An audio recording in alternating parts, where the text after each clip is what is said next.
The Atari Video Computer System is one of the newest gaming-centric LEGO sets to hit the market, and it serves as the perfect nostalgia trip for any die-hard Atari fan.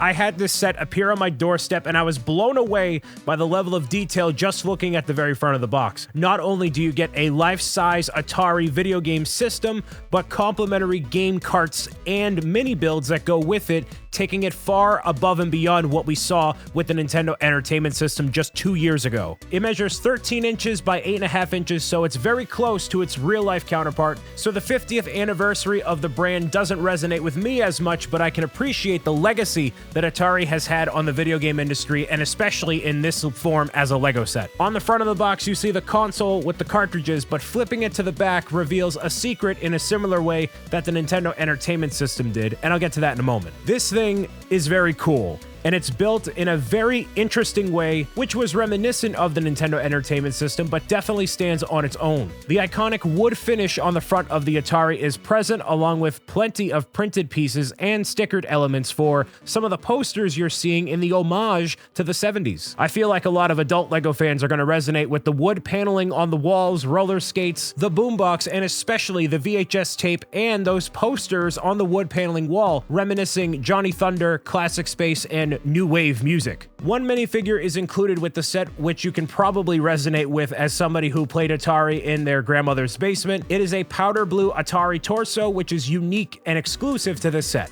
Just like with the NES, there's a few levers and functions on the console itself, including the power, TV type, game selection, and game resetting. A few rubber bands allow for these functions to actually work. Even if you connect the joystick in the back, there is some movement on that joystick itself, but it doesn't power up to a TV. Holding the joystick brings me back to the 1970s, and that means a lot considering I didn't exist in the 1970s. You'll notice the printed tiles along the joystick. You'll notice the stickers coming into play on the posters as well as the game cartridges. With this set, you're getting 3 different games that you could actually insert into the Atari itself: Adventure, Asteroids, and Centipede. Like I mentioned previously, the cartridges are stored in this wooden shelf that you can put alongside the Atari, and they pay homage to classic LEGO franchises to help celebrate the 90th anniversary of LEGO. You may have noticed Johnny Thunder before, and especially on Asteroids, that giant spaceship right there is the same Galaxy Explorer spaceship that's releasing around the same time this is. Between the Dragon, Knights, and Swordsman, there's a lot of references to celebrate LEGO's 90th anniversary. The distinguishing feature between this and the NES, at least for me, is in the mini builds that go alongside this. Although these mini builds don't attach to the console in any particular way, these standing on their own elevate the whole package that is this LEGO set. In particular, my favorite is Asteroids. It just seems a bit more dynamic and colorful compared to the other ones. This is the one I played in the arcade myself. Trust me, there's plenty of Easter eggs throughout these mini builds that I'm going to leave for you when you buy this yourself. The chief complaint I have with this set is when you open it in the front, sometimes you pull that section forward a little bit too quickly,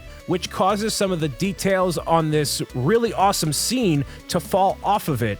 And the designers knew this because there's actually a hole in the bottom of the Atari where loose pieces can escape from. So if you're whipping that front portion forward, the CRT can fly off of its stand and you have to shake out the pieces from the bottom. I don't like the idea of a LEGO set having a fail-safe mechanism. Everything should be secured down and ready for any situation unless you're actually smashing it on the ground. 99% of the time you're keeping this on display, and that's what matters for most adult LEGO fans that are going to buy this set. This is absolutely not appealing for kids in any capacity. They probably don't even know what an Atari is. But if you grew up during the 70s and you appreciate the homages to classic LEGO on the cartridges and the console itself, this is a must-buy for you. I'll say there's a bit more love and care that went into this console as opposed to the NES itself. Although I'm a fan of that set more because the TV is incredible, this LEGO set more closely resembles its in-real-life counterpart than the NES does. And the fact that we get more games represented here, a holder for the cartridges, and the joystick is very satisfying to use,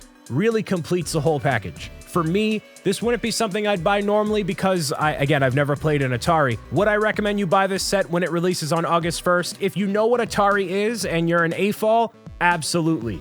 Will you get as unique of a building experience from this compared to other models? Probably not. There are some weird angles in here that come together very nicely, but I think you can get a better sense of satisfaction out of the NES and TV combination. The Atari console build is very dense, the mini builds are vibrant and awesome, the decals on the cartridges are incredible, along with the historical facts littered throughout the instruction manual. This is a wonderful gift for a die-hard Atari fan that wants to reminisce the good old days. That's just my opinion. Let me know your favorite Atari memories in the comments down below. And until next time, have a groovy day and avoid those asteroids, will ya?